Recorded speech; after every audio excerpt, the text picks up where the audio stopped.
अस्सलाम वालेकुम नाज़रीन, इस एपिसोड की शुरुआत में हम देखते हैं बाज़ंतीनी और मंगोलों ने बाला खातून, अलाउद्दीन, ओरहान और सिपाहियों को घेरा होता है। सोफिया बाला खातून से कहती है, तुम उस्मान को ढूंढते ढूंढते अपनी मौत से आ मिली हो बाला। ओलगान कहता है, तुम सब उस्मान से पहले मरोगे। जवाब में ओरहान कहता है, बुज़दिल पालतू, जिस खेल का तुमने यहाँ मंसूबा बनाया है हम उसे बर्बाद कर देंगे। अलाउद्दीन कहता है, हम तुम्हें मारने से पहले हरगिज नहीं गिरेंगे। सिपाहियों हमला, अल्लाहु अकबर। इसके साथ ही वहाँ पे एक जबरदस्त लड़ाई शुरू हो जाती है। बाला खातून आगे बढ़कर सोफिया पे हमला कर देती है। सोफिया मुकाबला करते हुए कहती है, बिला वजह मुजामत मत करो बाला। अलाउद्दीन उकास मुकाबला कर रहा होता है, जबकि ओरहान मंगोलों और बाज़ंतीनी सिपाहियों को काट रहा होता है। बुरहान और जरकुतै भी उसका भरपूर साथ देते हैं। खवातीन भी बहादुरी से लड़ रही होती हैं। बेक वक्त कई मंगोल और बाज़ंतीनी उन पे हमला करते हैं, मगर वो मुकाबला जारी रखते हैं और बगैर किसी खौफ के लड़ते हैं। ओरहान जख्मी होने के बावजूद डटा रहता है। उधर हम देखते हैं कि अल्तोगा ने एक जगह पड़ाव डाला होता है। उस्मान साहब पिंजरे में कैद होते हैं। खाना खाते हुए अल्तोगा उनसे कहता है, हमने एक तवील सफर तय करना है उस्मान, अगर तुम वहां बैठकर यही रवैया रखोगे तो मैं तुम्हें कुत्ते की तरह बांध कर तबरेज ले जाऊंगा, लेकिन अगर तुम वो करो। उस्मान साहब एकदम से कहते हैं, खामोश, बिल्कुल खामोश। अल्तोगा या जो भी, मैं तुम्हारी जुबान तुम्हारे हलक से निकाल लूंगा।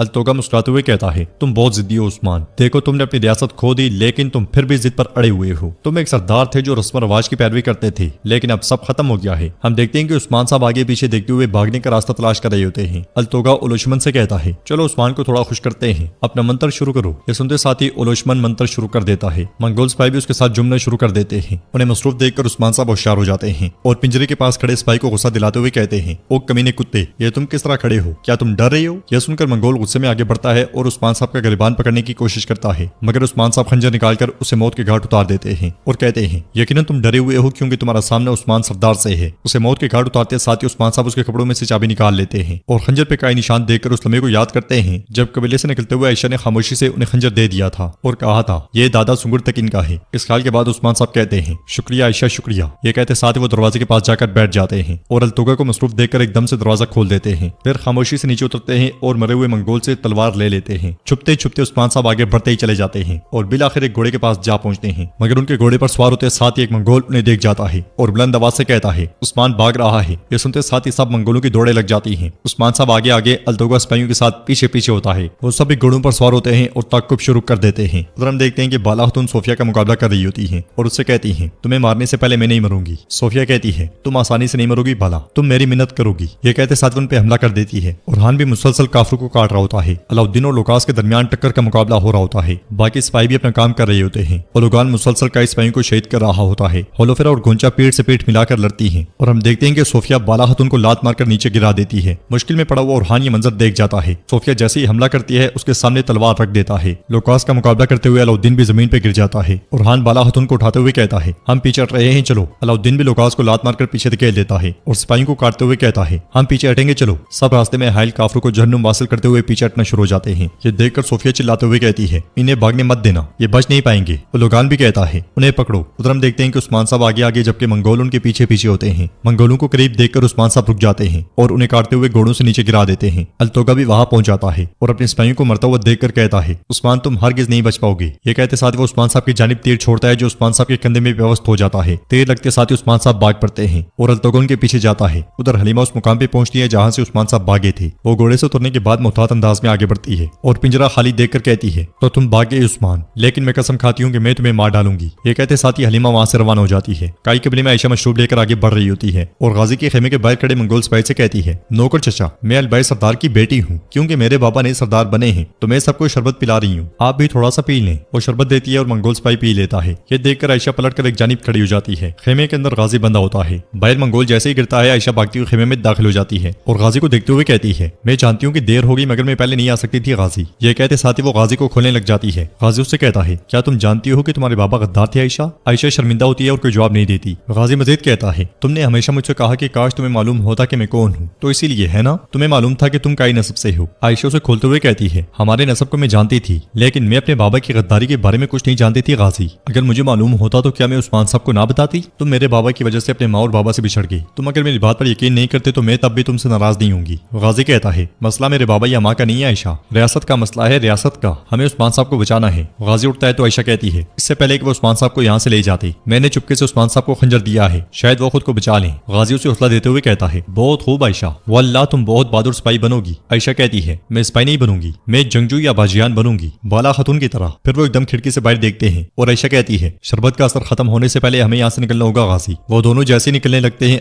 अलबाई वहाँ दाखिल होता है। अलबाई को देखकर वो दोनों बहुत परेशान हो जाते हैं और अलबाई सिपाही से कहता है गाजी को बांध दो, आयशा मेरे साथ जाएगी। ये सुनते साथ ही सिपाही गाजी को पकड़ लेते हैं तो वो चिल्लाते हुए कहता है छोड़ो मुझे छोड़ो, उस्मान साहब आपका एहतसाब करेंगे। आयशा भी बहुत परेशान दिखाई देती है। जंगल में बाला खातून अपने बेटों और सिपाहियों के साथ भागते हुए घोड़ों तक पहुंच जाती हैं। मंगोल भी उनके पीछे पीछे होते हैं मगर वो घोड़ों पर सवार हो जाते हैं और जरगुताई मंगोलों के सामने बारूद फेंक देता है। बुरहान तीर जलाते हुए कहता है ओ काफिर कुत्तो आओ आओ। ये कहते साथ ही वो बारूद में तीर दे मारता है। एक जोरदार धमाका होता है, आगे वाले निकल जाते हैं, पीछे आने वाले मंगोल मारे जाते हैं। ये देखकर लोगान कहता है उनके पीछे जाओ सिपाहियों, यहाँ से कोई जिंदा ना निकल सके। ये सुनते साथ ही सिपाही मंगोल और सोफिया भाग पड़ते हैं। दूसरी तरफ अल्तोगा उस्मान साहब को तलाश कर रहा होता है जबकि हलीमा छुपकर उन्हें देख रही होती है। अल्तोगा कहता है उस्मान यहाँ से ज्यादा दूर नहीं गया होगा, जल्दी तलाश करो जल्दी। हलीमा कहती है तुम कहाँ छुपे हो उस्मान, कहाँ छुपे हो। अल्तोतान खुद को छुड़वाने की कोशिश कर रहा होता है और बिलाखिर खुद को छुड़वाते हुए भाग जाता है। उधर एक मुकाम पर पहुंचकर उस्मान साहब घोड़े से उतर जाते हैं। वो तीर तोड़ ही रहे होते हैं कि पीछे से एक मंगोल आहिस्ता आहिस्ता उनकी जानिब बढ़ता है। एहसास होते साथ ही उस्मान साहब पलटते हैं और एक ही वार में उसे मौत के घाट उतार देते हैं। फिर मस्जिद को आता हुआ देखकर घोड़ा भगाकर खुद छुप जाते हैं। मंगोल साहब घोड़े की आवाज सुनकर उस तरफ भाग पड़ते हैं। मंगोलों के जाते साथ ही उस्मान साहब उठकर आगे बढ़ते हैं तो हलीमा उन्हें देख जाती है और तीर उन पे तानते हुए कहती है उस्मान तो तुम यहाँ हो, आज सब खत्म हो जाएगा उस्मान, अब तुम्हारे लिए कोई कल नहीं है, मैं आज ही इजराइल हूँ, तुम्हारी मौत का दिन आज है। ये कहते साथ वो निशाना ले लेती है, तीर खींचती है और उसके छोड़ने से पहले ही उसकी बाजू में तीर आ लगता है। ये तीर मारने वाले मंगोल होते हैं जो उसकी जानिब बढ़ते हुए कहता है ये उस्मान के साथ है। उस्मान साहब भी पलट के देखते हैं और इसी जानिब भाग पड़ते हैं। हलीमा उठ के भागती है मगर भागते भागते गिर जाती है। मंगोल उसके सर पे आ पहुंचता है और तलवार जैसे ही उठाता है उस्मान साहब खंजर मार के उसे मौत के घाट उतार देते हैं। फिर हलीमा को उठाते हुए कहते हैं मरियम बेटी तुम यहाँ के। मजीद दो मंगोल सिपाही वहां पहुंचते साथ ही हमला कर देते हैं मगर उस्मान साहब पलक झपकते साथ ही उन्हें भी मौत के घाट उतार देते हैं और नाज़रीन एपिसोड भी